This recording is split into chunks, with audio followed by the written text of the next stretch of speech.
as you were saying before, we were rudely interrupted by technology over here. So, yeah. So the guy said, you can pay me $10 to watch your truck, or you can pay me $20 so my friends won't break into it. So I paid him the money, and we locked, we good. Mm-hmm. We go into the Big Ballers Christmas party, have a great time. We come out 3 a.m. So imagine you familiar with Broad Street. Oh yeah. So come out 3 a.m. The party, the party's over with. So all of the people that are inside out too, are exiting the party. It's hundreds and hundreds of people.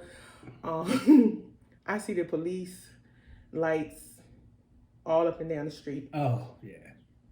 I'm thinking, they either funneling traffic out in one direction, or something happened. Mm-hmm. So we you know how people. So we looking. I'm like, all right, we gotta make it to this car because some going on. Let's go ahead and get to the car. Let's keep it. Let's keep it pushing.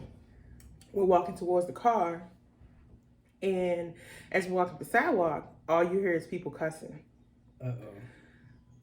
F this, bleep that, bleep, bleep, bleep.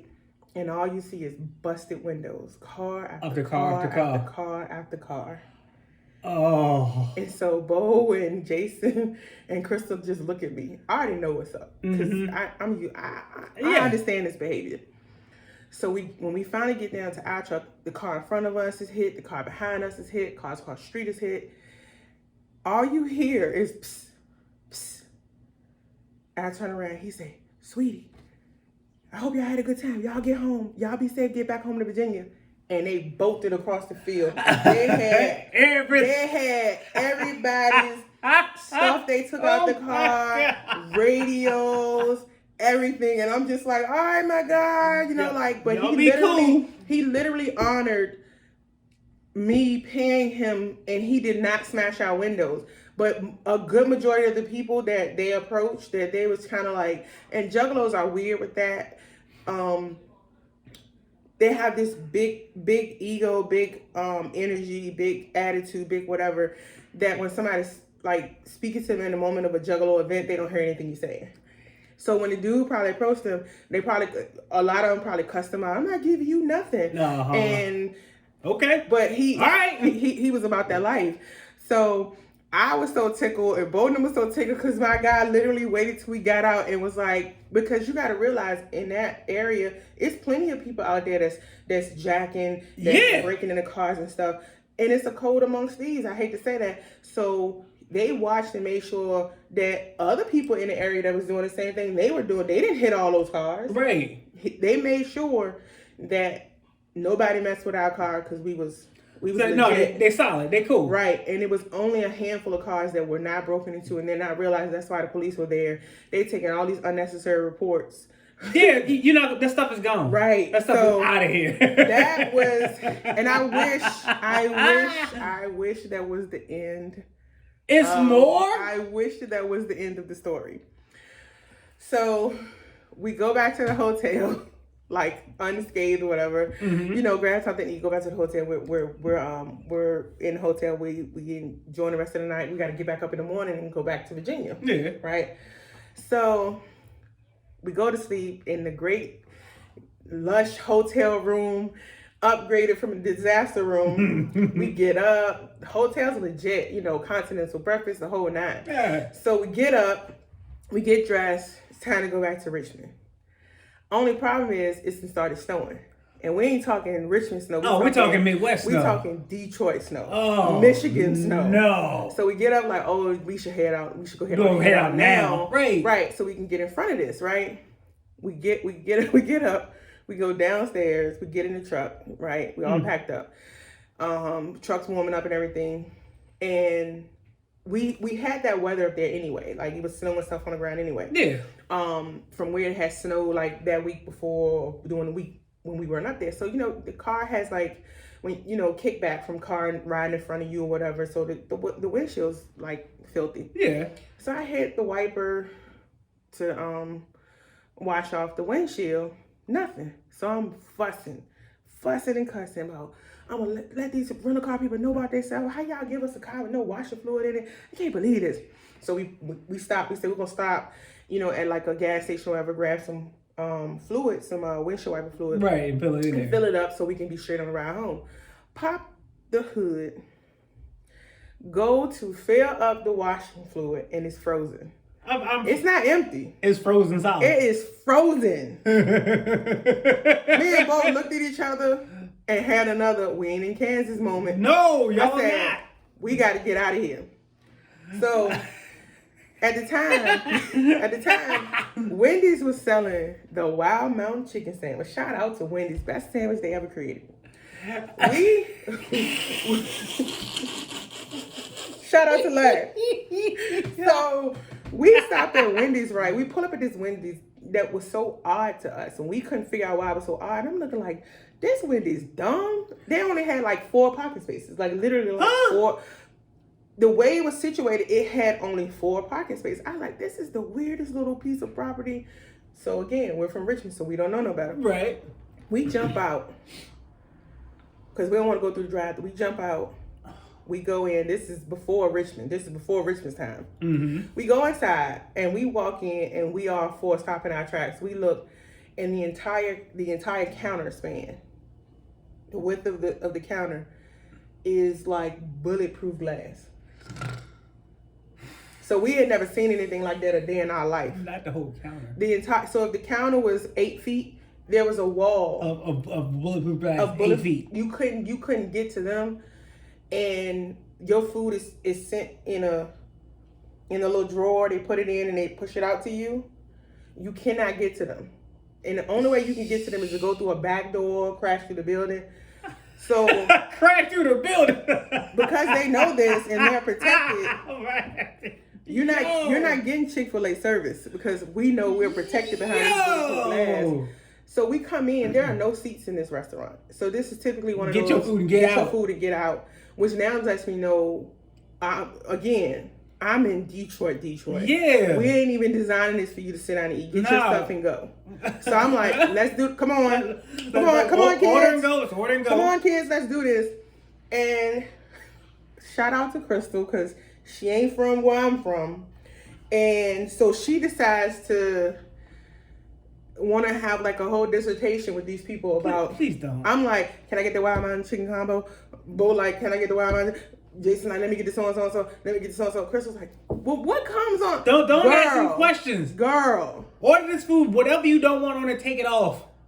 This ain't the time for a special order. And they like, and she's asking questions like, does it come with tomatoes? And the girl's like, yeah, it come with tomatoes. That's how they're answering her. And I'm like, and so they're looking at me and Bo. Hey, would y'all get this? Would y'all get her? Because Crystal and Jason are white. Mm-hmm. Me and Bo are black. So the assumption was me and Bo are the couple. Crystal and Jason is the couple. Right. But that's not the case. Right. So the black people are looking at me and Bo like, why they don't understand why they don't understand our energy? And we look, I'm like, Crystal, please just order your food. And she's like, I don't want any tomato. I don't want any of this. I want the cheese here. I want the sauce on the side. And I'm looking at the girl like, yo, don't I'm spit, so sorry. Don't spit in my food, okay? Please don't. It's not. I'm just looking at the girl like, I'm so sorry because I understand. I understand where we at. I know where we at. I understand all of this. I'm reading what you're putting out. I receive what you're putting out. Let us get our food and bounce. And I'm looking at Crystal like, please just order this stuff and go. So they gave us our food, mm-hmm. and we dipped. And so Bo, true man, him and Jason, true to being men, went to Michigan without winter coats. They just had on the what? Yeah, just sit it over there. So they decided to go to Michigan without winter coats. They had on like hoodies. Are you serious? In Michigan? If I'm not mistaken, Jason had on like 2 t-shirts and a hoodie. So basically you freezing. Listen. So it's so cold when we left to go gas. When we walked out with our food. Cause now I'm like, we gotta go. Like we gotta go, right? When we walk out the door to go get back in the truck with our food, this like homeless guy walks up and was like, y'all got any change? Crystal and Bo are Tauruses. Of course. So they all like, we ain't got nothing. They got nothing for you. And I always give homeless people money because I don't judge people. I don't know their backstory. Before Bo and them could finish getting their sentence out, he opens up. He had on a military jacket too, similar to the guy that we ran into. The one that looks like a suit jacket. Yeah. That's all he had on. He had on no shirt. He was bare chested up under it. When he opened up his jacket and he had on like the military suit style type jacket, that like their dress. Yeah, like dress blues or whatever. He opens it. He has on no shirt and he has is it a colostomy bag or I think that I might be saying that correct. Yeah, colostomy bag. Yeah, to go on the side. Yeah. That thing broke Bo down. Bo was like, when he opened his jacket, Bo went in his pocket and gave that man everything he had. He looked at us like we was already, already right. That thing broke Bo down. And it broke Bo down so bad because he was like, how is he out here with no shirt? Like this dude out here, he don't even have a shirt on. Bo was just like, he just was looking at like, he felt so bad because he's like, this dude, like, how is he out here with no shirt on? Right. Because when we went to the gas station, we all had to take turns. Well, they all had to take turns. Bo and Jason had to take turns pumping gas because it was so cold. I'm driving and I'm a girl. And I ain't pumping gas. Right, that's law. It was so cold that when Bo was pumping gas, and keep in mind, I told you he didn't have a coat. Yeah. He looked at me and said, cousin, can y'all please just leave the door open while I pump gas? That's how cold it was. He trying to get some to eat. It was that bitter cold. So when Bo saw this man out there, literally with basically it felt like no clothes on, and he had that, colostomy bag. Right. It really was sad. And like I said, with me, I always give homeless people money, or because you don't know people's backstories, and I hate that people. First of all, $5 ain't gonna make or break nobody's life. They're not even asking you for that. People get so stymied about 50 cents, a quarter, $1. What could you do in the world right now with $1? You really can't go to the store and buy nothing. You can't go to the dollar store. You can't even go to the dollar store and buy nothing. You can't even buy a Little Debbie no more for $1. Nope. So I be tripping out people when they get super angry with people who might really be on hard times, say, hey, you got any change? And they think that giving them $1 is changing their world. You can't do nothing with $1.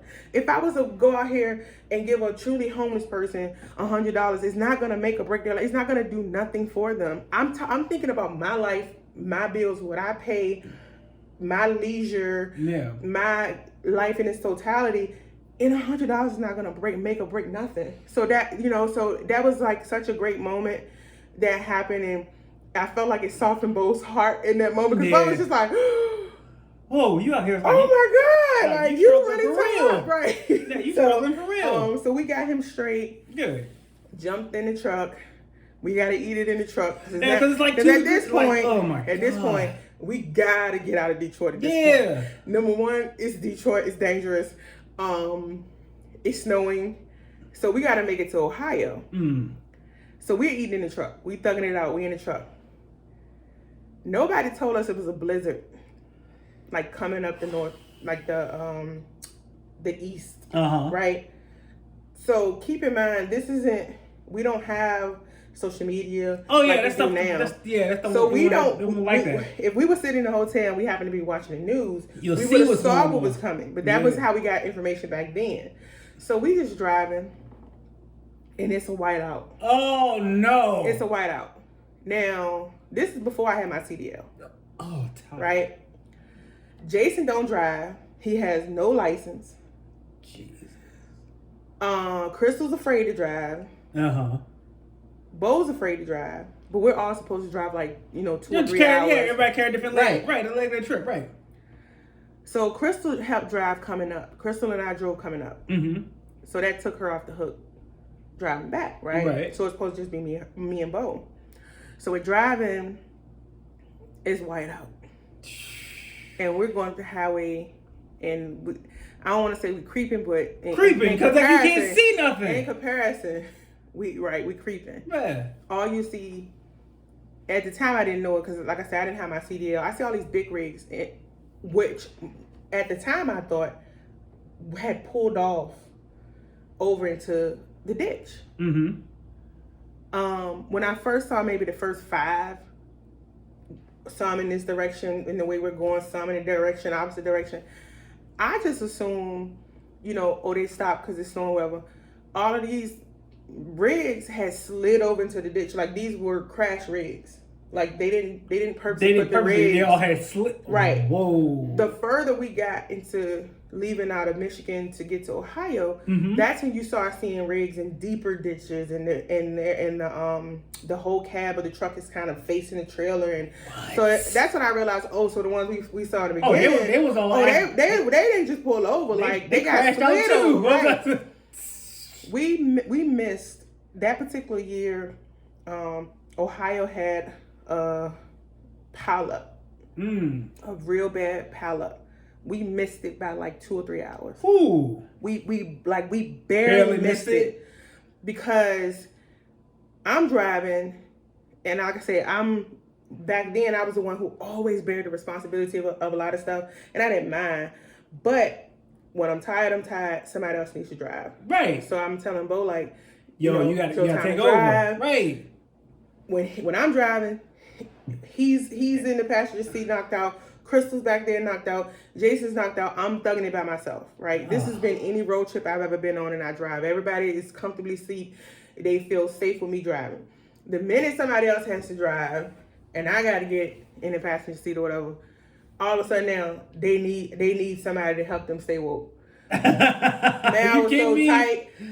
So Bo started driving, and he's like, "Cause I'm scared I'm gonna miss the exit." I'm like, "Bro, we on a 100-mile stretch. Like, it's impossible for you to you're not gonna miss just this stay on this. Just stay on this highway and just keep pushing."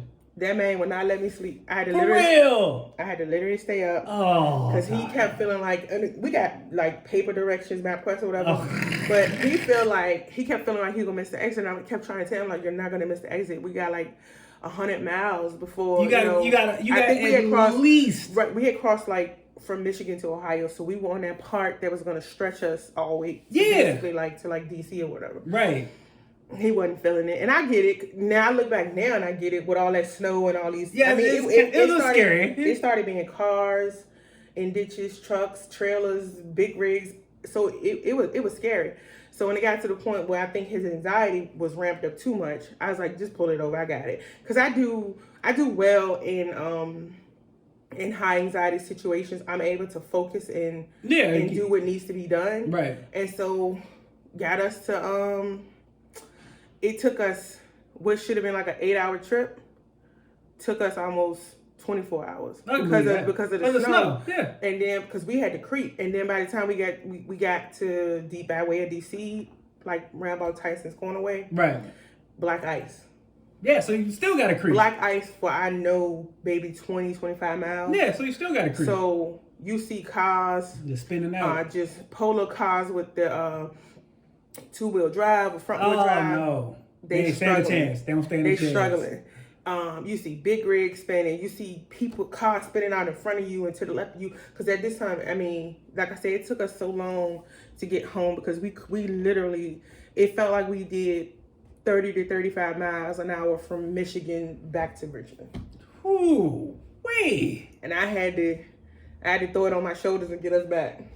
Hey, I ain't mad at you. Sometimes that's what it takes. Like, you know what? We got to get this done. So that's my story. Ooh, man, I told you mine ain't gonna be nowhere near as entertaining as yours. Crazy road trip I've been on was one me and Tyreek went. We went down to Virginia Beach. It was a church convention. Tyreek drove. He drove down there. So we went down to the convention. You know what church kids do, whatever. Act like we're going to church, but don't actually go. Not at all. Look, if you got church kids, if you got teenager church conventions, I was 16 at the time. Not our teens. Not my baby. Her teens. My baby's different. Her teens on point. I know the class of teens I came from, okay? We was doing everything but going to church, all right? And then we'll pop our head and saw our parents say, hey, you was there tonight. We leave immediately afterwards. So the church trip or whatever, we down there, and then we leave because we was there. But we leave. So again, this day is a MapQuest and all that stuff too. We had to print out directions. So we weren't 100% familiar on where to go. So we driving. Well, Tyreek driving, and I'm just, I'm 16. Boy, I had my license and everything, but I'm 16. And we just driving. All of a sudden, we come up on the exit. It was like, go left or go right. I'm like, I don't know where we're supposed to go. I don't know. He goes left. We end up on a Norfolk military base. Oh, I know where y'all went. We went right there on Norfolk military base. And it's dark. It was at night, too. So we pull up on there. Pull right to the gate. Boom. Spotlight right on us. Like, do you have your clearance? Huh? We were like, turn back up. We ain't got none of that stuff.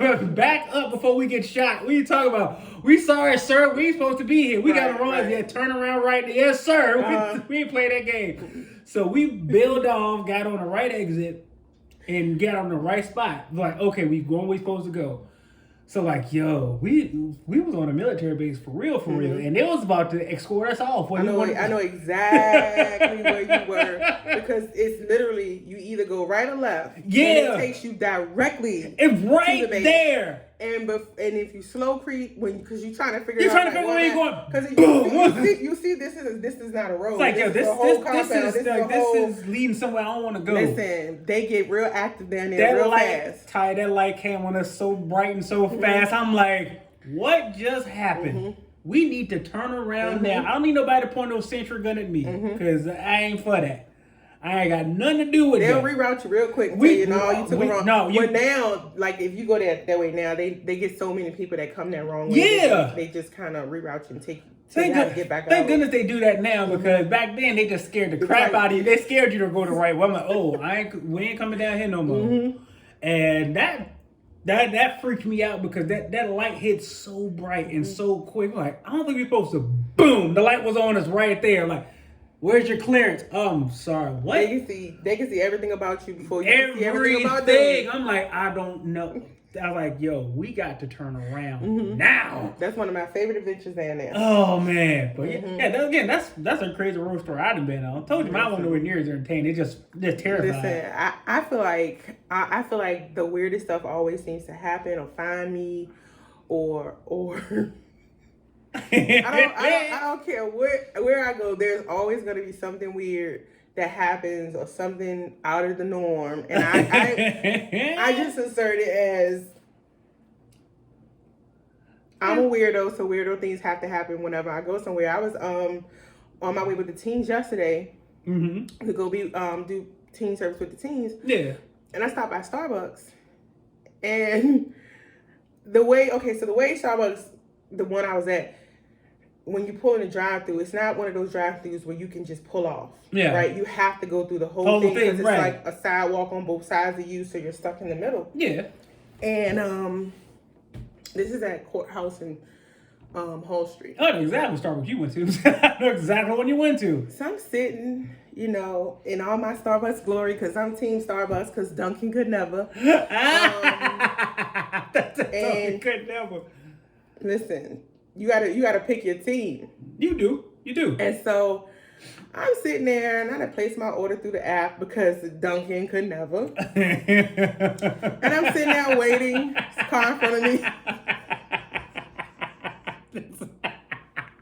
Listen, I be on Facebook, I be on social media leading the revolution. You either team Starbucks or you not. If you tell me you drink Dunkin', I tell people you bite babies, you write bad checks. First of all, you cheat on your taxes. Dunkin' Donuts coffee is gross. It's no ends I won't go to prove the difference between Starbucks and Dunkin', and it's for life. I'm in this thing for life. So I'm sitting in the drive-thru, just waiting to get my little, my little handcrafted Starbucks beverage. Of course. Customized to my liking. And I'm sitting there just kind of, listening to the music in my own head. I don't know what I was thinking about. And I look out the corner of my eye to my right, and I see this old model, black, like rusted out Maximum fly pass. Not really flying, but flying. And this lady is chasing the Maximum. Hold up. And it's her car. But she's running like a Sims character. Hold up. What? And you can clearly see she's not going to catch this car. So wait continues run. to run behind her car. Does she know she ain't got no chance That of she has catching? no chance of catching. And you know, I'm a softie at heart, so I want to help her. Right. But I'm stuck But in I'm between stuck. the I curb. can't drive over curb. If this was the Starbucks like the one by my house, I would have just dipped out. I would have went and picked her up because I really think the person who took her car, I think it was like maybe it could have been her boyfriend or whoever, but it was like it seemed like some type of domestic situation. Mm-hmm. And at first I was hoping, I said, at some point he's going to stop the car. He's just making her run. And as I'm sitting there stuck in Starbucks, he's not stopping and at she all. is trying hard. And she has a run similar to mine. It ain't that fast. And she's really trying to catch her car. And you could just see I could see the defeat in her. Like because this is a whole car. This is a whole ways he's driving, and I'm sitting watching this for like seconds upon seconds upon seconds upon seconds. So he hangs a right, he hangs a left, he gets to the light, he hangs a right and goes up, and she's still running trying to until catch she's it. seeing him hit. When he hit and got to the light and hung a right and took off in her car, that's when she just stopped running. And she just collapsed in the parking lot. Oh. And I'm like, I felt bad for her because I'm like, I could tell that's something's that's not supposed to be happening. Is happening. So I'm like, it's like 3 cars in front of me. So I'm trying to hurry up and get out so I can circle back in the parking lot to see if she needs help. Mm-hmm. And I see her like collapse in a car that happened to be coming in, stopped and asked her, I guess like if she was okay, right? Because they could see her when they were coming in. They could see her running, and they could see a car pulling off. So they stopped and asked her if she was okay, and she had literally collapsed. And then they asked her if she was okay, and then she got up again, and I'm sure she was tired. And then she collapsed again, and then I guess she told them she was fine, and they pulled off. Mm-hmm. And so by the time I got to the window and got my drink and pulled back around, she was gone. She had taken off. I had seen her running towards the light like she was going up the street behind her car, and I was just like, it's always the weirdo stuff.